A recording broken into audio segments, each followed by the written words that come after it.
فرمانے لگے حضرت ذرا اس کی خبر لیجئے. میں نے کہا بیچارے کو کوئی جانتا نہیں ہے 2-4 مریدوں کے علاوہ, نام لے لوں گا تو خواہ فیمس ہو جائے گا.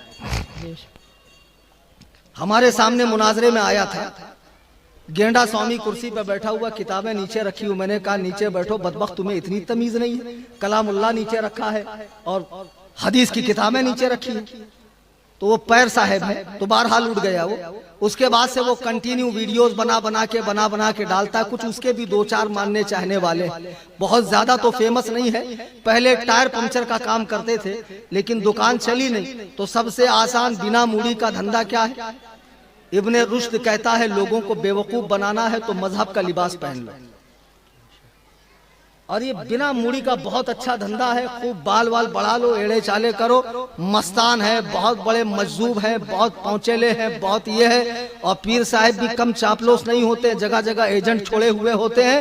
پیر لوگ بڑے ہوشیار ہوتے ہیں آج کل. ایک شاعر صاحب نے مجھے اپنا واقعہ بتایا. بولے میں ایک مجلس میں گیا, پیر صاحب کی مجلس تھی, ان کے ابا کا عرس تھا.